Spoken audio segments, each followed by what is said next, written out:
Okay, who you know, Louis Dodo Mimiaga Sao na Ivomia the Panine, General Sari Dodo Mimia, say when design through a chain you view Panine, a guru General Ludo Mimiaga, Sao Mupione, the post Kumari, a caption, Lina Say Jala, Roma, Sodi, Panine Lumashiro. A Dale General. ခေါင်းစဉ်မဲ့ဖတ်မယ်ကျွန်တော်တို့ comment တွေကိုဝင်မေးမယ် comment တွေမှာပဲကျွန်တော်တို့အကြောင်းအရာတွေကိုဝင်ရှာမယ်ပြီးရင်ကျွန်တော်တို့အဲ့ဒီကနေပဲကျွန်တော်တို့ဆုံးဖြတ်ချက်တွေရှာလိုက်တယ်ပေါ့နော်ဆိုတော့ဒီဗီဒီယိုကဘာအကြောင်းပြောရလဲဆိုတော့ကျွန်တော်တို့တေချာစာဖတ်ပြီးတော့ caption ဖတ်ပြီးတော့မကြည့်တော့ဘူးဘာခေါင်းစဉ်နဲ့ဘယ်အကြောင်းအရာကိုပြောရလဲဆိုတော့မစဉ်းစားတတ်တော့ဗီဒီယိုဆုံးအောင်ကြည့်ပြီးတော့လည်းကျွန်တော်တို့မပြောတော့အဲ့ဒါကျွန်တော်တို့လူတွေကစာဖတ်နေသွားတာမဟုတ်ဘဲねကျွန်တော်တို့ရဲ့ attention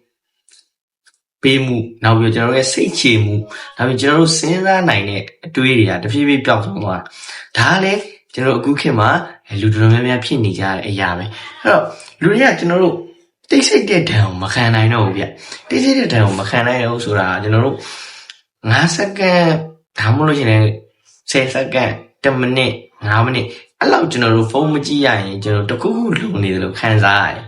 ဒါဖုန်းမကြည့်ရတဲ့သူတယောက်ပေါ့နော်အဲ့တော့ကျွန်တော်တို့တခုလုံးနေဖုန်းကအမြဲတမ်းဖွင့်ထားမှာကျွန်တော်တို့တကယ်ချင်းနေတဲ့ထိုင်အောင်ဖုန်းကြည့်နေတဲ့သူတွေများလာတယ်ကျွန်တော်စားနေတော့မှလည်းဗီဒီယိုတွေကြည့်တယ်ကျွန်တော်အိမ်အောင်ဝင်တဲ့အချိန်ကျွန်တော်တို့ဖုန်းကညနေနေမကွာသေးဘူးကျွန်တော်အလုံးလုံးနေလည်းဒီဗီဒီယိုတွေဖွင့်ထားတယ်အဲ့တော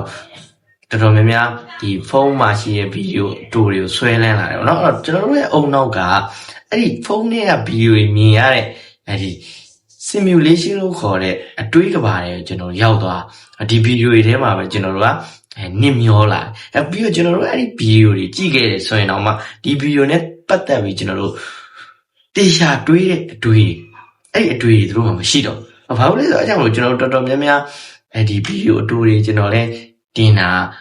ာများနေပြီเนาะအဲ့တော့ဗီဒီယိုအတူတင်ပြီးတဲ့ခါကျတော့ဒီຢာနဲ့ပတ်သက်ပြီးကျွန်တော်တို့ဒီ feedback တွေကဗီဒီယိုနဲ့ပတ်သက်တဲ့အကြောင်းအရာတွေမရှိတော့ကျွန်တော်တို့ဗီဒီယိုတွေကိုပြီးအောင်ကြည့်တာဒါမှမဟုတ် caption တွေကိုဖတ်တာတိုက်တယ်တွေကိုဖတ်တာကျွန်တော်တို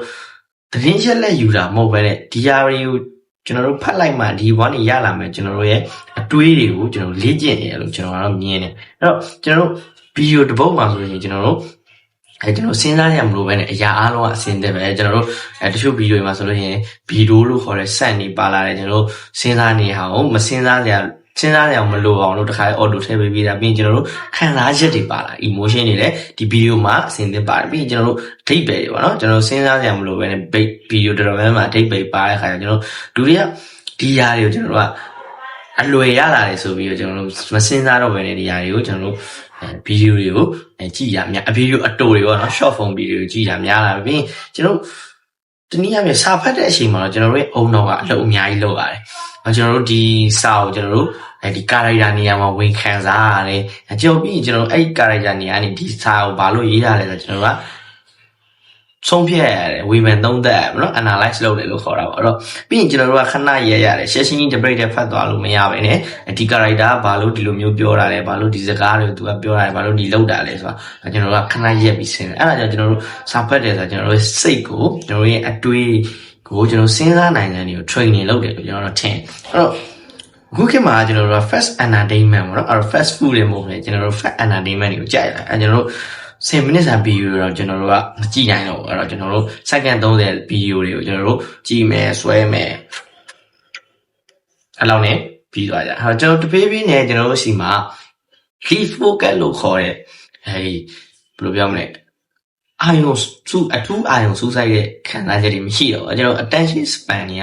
တိုးလာတယ်ကျွန်တော်တခုခုကိုကျွန်တော် attention ပေးတဲ့အခါမှာလည်းအရင်သိရမလာ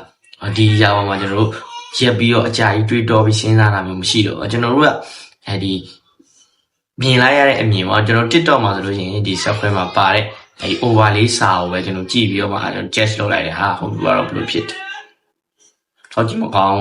ဘာတော့ဘယ်လိုဖြစ်တယ်မဟုတ်တိုင်းလို့ရှင်းသားလာကျွန်တော်တို့ context ကိုမသိတော့ပဲねကျွန်တော်စာတွေပြည့်စုံဖက်ဖက်နဲ့အကြောင်းအရာတွေကိုသိချာမလေ့လာ research မလုပ် thinking မလုပ်ဘဲနဲ့ကျွန်တော်ကအပေါ်ရင်အမြင်နေနဲ့ဆုံးဖြတ်ဒါပေမဲ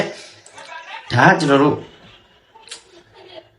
့ဒီလိုဖြစ်တဲ့အရာလူတွေတော်များများမှာ confident သဘောအနေနဲ့ဖြစ်လာတာကျွန်တော် knowledge များလာတာမဟုတ်ဘဲနဲ့ကျွန်တော်တို့ရဲ့ စိတ်ချတီးခံမှုရော့လာတယ်လို့ကျွန်တော်ထင်ရပါတော့အဲ့ဒီကနေကျွန်တော်တို့နောက်ထပ်ပြဿနာတစ်ခုကကြတော့ကျွန်တော်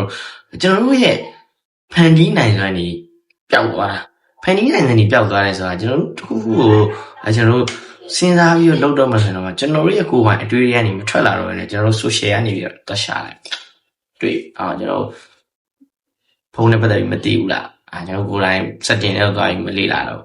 အမြင်ပေါ့နော်လို့ရှင်ကျွန်တော်တို့ creativity ဆိုတာတော့ကျွန်တော်တိတ်ဆိတ်ငြိမ်သက်ခြင်းကနေထွက်လာတဲ့တီထွင်ကြံစနိုင်ရင်ပေါ့နော်ကျွန်တော်တို့တိတ်လေးနေပြီးတွေးတောတဲ့အချိန်ကြီးကျွန်တော်တို့စာဖတ်တဲ့အချိန်ကြီးစာတော့မှကျွန်တော်တို့ social ကနေလည်း e-book တွေဖတ်လို့ရတာများတာပေါ့နော်ကျွန်တော် observation လေ့လာနေတဲ့အချိန်ကြီးကနေကျွန်တော်ရဲ့ခေါင်းထဲမှာ idea ရပွားလာဒါပေမဲ့ခုခေတ်မှာကျွန်တော်လူတွေကကျွန်တော်တိတ်ဆိတ်နေတာတော့ကြောက်လာတယ်နော်တိတ်ဆိတ်တာတို့ကြောက်လာမခံစားနိုင်တော့တိတ်ဆိတ်တာကျွန်တော်ဖုန်းမရှိရင်ပဲကျွန်တော်တို့ရဲ့ခံစားချက်တွေမှာ anxiety ဖြစ်လာဒါကြောင့်ကျွန်တော်တို့ရဲ့တဲလဲတွေယော့လာတယ်ကျွန်တော်တို့ရဲ့ thinking power လို့ခေါ်တဲ့အတွေးစွမ်းအားတွေယော့လာတယ်ဗောနော်ကျွန်တော်တို့တယောက်နဲ့တယောက်လည်း disconservation လို့ခေါ်တဲ့စကား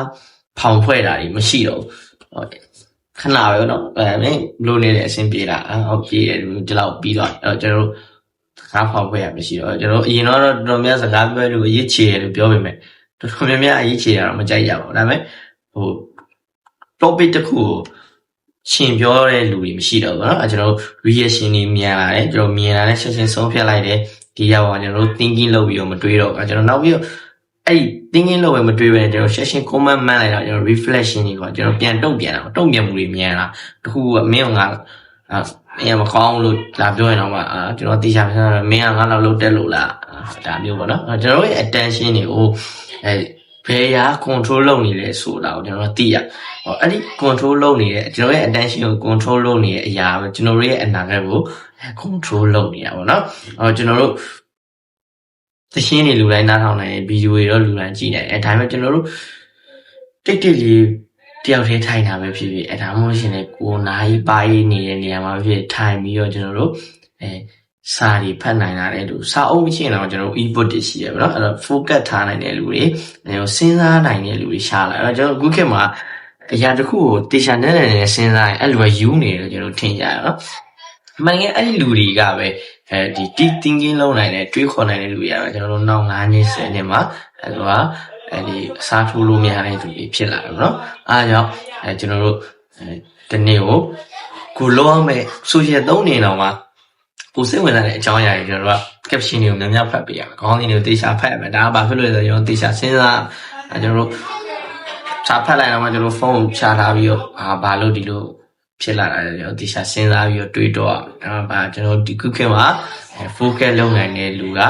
ကျွန်တော်တို့စွမ်းအားတွေရလာတဲ့သူလိုပဲကျွန်တော်ထင်တယ်အဲ့တော့အရာတိုင်းမှာကိုယ့်ရဲ့ attention တွေကိုအမြင်မပေးဘဲနဲ့ကျွန်တော် critical thinking လို့ခေါ်တဲ့တေချာစဉ်းစားနိုင်တဲ့နေကိုလည်းလုပ်ပါစာတွေလည်းဖတ်ပါတိုက်တဲ့ caption တွေလည်းဖတ်ပါဗီဒီယိုတွေကြည့်ပြီးမယ်ဆိုရင်လည်းကျွန်တော်အဲ့ဒီဗီဒီယိုနဲ့ပတ်သက်ပြီးကျွန်တော်တေချာ deep thinking လုပ်ပါ research လုပ်မင်းကပေါက်ကပြောနေရမယ်ဆိုရင်ကျွန်တော်အပေါ်ရင်ကြည့်ပြီးပြောလို့မရအောင်ကျွန်တော်ဗီဒီယိုအစားဆုံးကြည့်လို့ရမယ်ပြီးရင်ဘယ်လိုဗီဒီယိုပဲကြည့်ပါနော်ကျွန်တော်ဗီဒီယိုတွေမဟုတ်ပါဘူးတခြားဗီဒီယိုတွေကြည့်မယ်ဆိုလည်းအဆုံးထိကြည့်ရမယ်ကိုယ်စိတ်ဝါသနာပိုင်ပေါ့နော်ကိုကြိုက်ရင်ကြည့်ကိုမကြိုက်ပြီးပဲဒါတယောက်နဲ့တယောက်တော့ခွင့်ရေးပါပဲအဲ့တော့ကိုကြိုက်လို့ကြည့်မယ်ဆိုရင်အဆုံးထိကြည့်ပြီးတော့မှကျွန်တော်အပေါ်ရင်မဆုံးဖြတ်ပဲနဲ့ငါရောဒီလိုမျိုးဖြစ်နေပြီလားသူပြောတာမှန်ရဲ့လားမမှန်တာဝင်ရေးမယ်ကွာမမှန်တယ်ထောက်ထားလိုက်အဲ့လိုမျိုးနော်လူကြီးမင်းတို့လည်း comment ထဲမှာဝင်ရောက်ဆွေးနွေးညှင်းပေါင်းသွားလို့ရပါတယ်အားလုံးကျေးဇူးတင်ပါတယ်